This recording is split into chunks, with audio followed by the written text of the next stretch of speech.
Good afternoon, everyone. My name is Eden. I have been focusing on building a service that combines Korea's ODA with cultural business for about 6 years and plans to make it real in the future. So today, I have the pleasure of sharing with you about a very important issue, topic, ODA, especially Korea.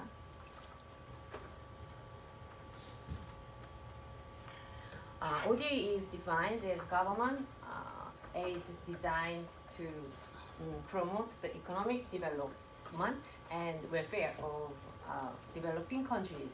For example, the ODA supports building wells or schools and hospitals in villages, if they need, and so on.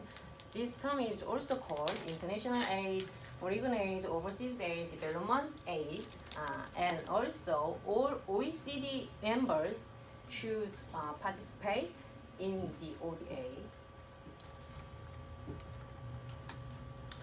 There are two types of ODA, multilateral aid, in which the donor country funds the recipient country through international aid agencies, including the United Nations, the World Bank, and so on.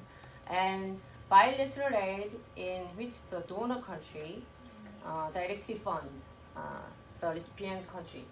Here, bilateral aid is subdivided into grants and concessional loans in accordance with the repayment terms of the funds. In Korea, grant is provided by KOICA and concessional loans is provided by EDCF.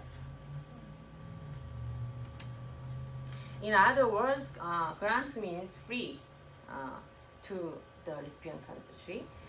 Concessional loans means not free.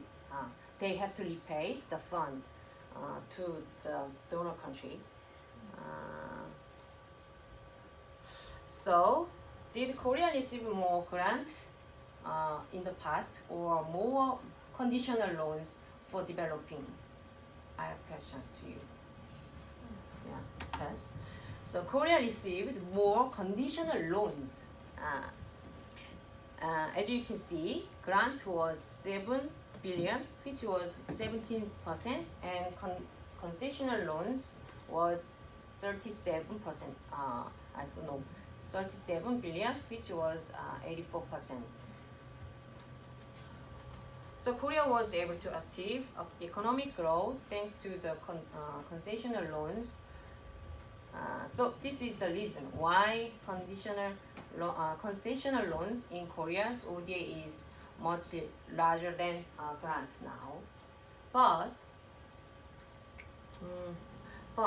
economist who's claiming stop conditional loans.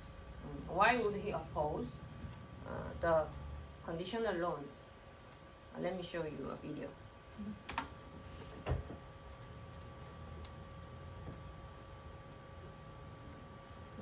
Welcome to Candid Africa, truthful and apologetic. Aid represents a very essential national commitment, as important as any work which is being done by anyone for the country. Nice idea, but it won't help. It'll just formalize the reality that poor countries can never repay their loans. Senator, are you saying that you're opposed to debt relief for impoverished countries? No, we should forgive the debts, but that's not going to help those countries very much. Okay. What about? Tax cuts. Some African tax rates are the highest in the world. In Tanzania, the 30% rate kicks in at $475 of income. Plus, they have a 20% value-added tax. It gets added to everything you buy. Those high tax rates make it impossible to build capital in those countries. So nothing gets built, not factories, not roads, not anything. Poor African countries have the lowest wage workers in the world. And yet a company like Nike, for instance, can't put a factory in one of those countries because of the oppressive tax rates. Taxes have killed any possibility of economic development. They killed any hope of these countries ever helping themselves. And that leaves them completely at the mercy of charity and loans. And here's the worst part. You know why those countries have such high tax rates? Because of us. To show us that they can raise enough money to pay back their loans. But taxes can't raise any money if they kill the economies. So it turns out that the tragic, unintended consequence of our good intentions toward Africa, our kindness, is that we have encouraged those countries to lock themselves into a gruesome economic depression. If we don't urge those countries to cut their tax rates, they will never grow their economies. People will live lifetimes of unemployment. Disease will be rampant. Poverty will be permanent. And children will be hungry. And our charity will never be enough. Never. Did you like or hate what you heard? Let us know in the comments below.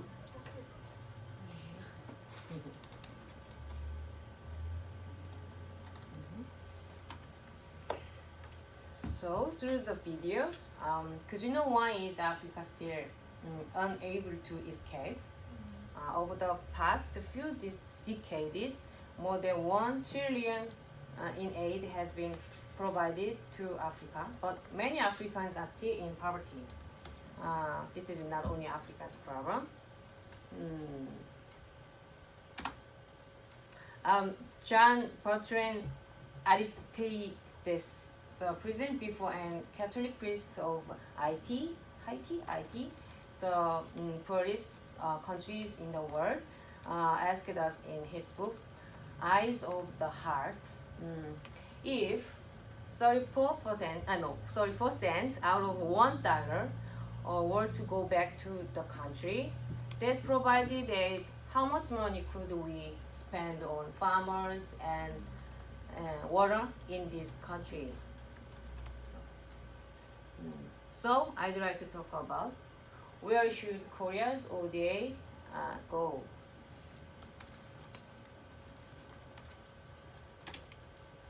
There are 3 reasons. First, conditional loans causes increased debt to the poorest countries and ODA dependency. Second one is increase the tide aid. Finally, it makes the corrupt government more corrupt. So my first point is debt and dependency. As we saw the video, the poorest countries are not able to pay back the high tax of donor countries. So their debts continue to grow. In this status, they are in debt again, to pay off their debt and resolve their poverty. In the end, the poorest countries are forced to rely on aid from ODA and cannot secure funds for self-reliance. However, as you can see from the table, Korea's concessional loans has more aid to LDCs than UMICs. Means very poorest countries, they cannot pay back 009, pass. So, so sorry. Therefore, reduce the unit cost of business between Korean companies due to excessive competition and kills the self-sustaining power of local companies, eventually drop in the quality of ODA.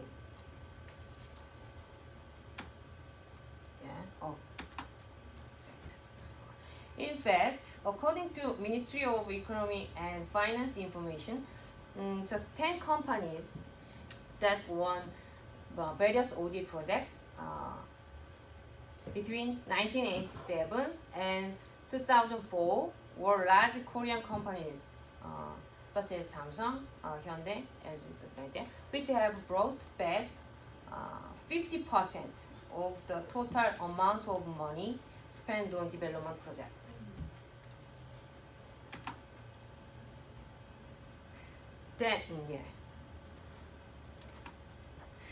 Then another problem is that ODA money is leaking to the wrong place. ODA is a form of exchange between the government and the government. And most of the political structure in underdeveloped countries are autocratic structures.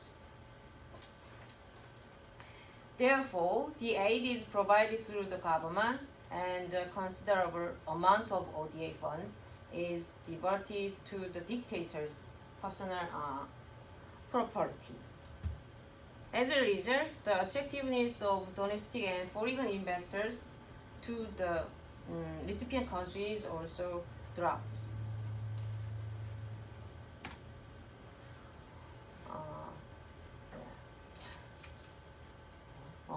On the other hand, the government agencies insist that Korea should increase the number of concessional loans. Unlike grants, concessional loans have the obligation of the recipient country to repay their principal and interest, so raising their sense of responsibility and helping the economy to develop rapidly. Most of all, it's helpful to the nation interest of Korea. Yeah.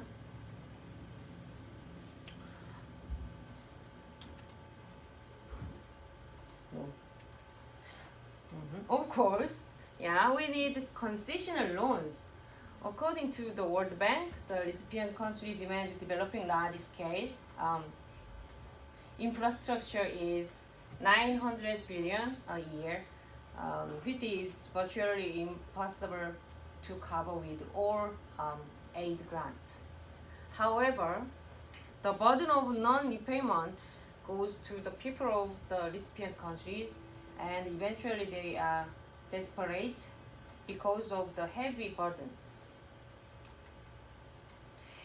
The OECD's DAC member countries are shifting from conditional loans to grants. The reason is that conditional loans is used to repay the national debt of the recipient country, and their debt is rising. Of course, the conditional loans should not be done while neglecting the national interest. However, the national interest is incidental in the process of helping the development of poor countries, not as a priority consideration.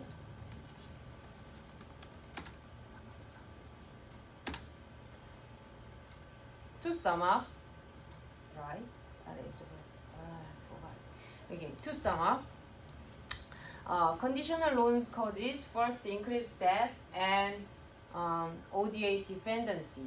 Second, tied aid, which force recipient countries to purchase goods and service from Korean companies, is seriously hampering the effectiveness of Korea's ODA. Finally, it makes the corrupt government more corrupt. Therefore, Korea's ODA should be improved to expand grants to the least developed countries. My errors here. Thank you very much.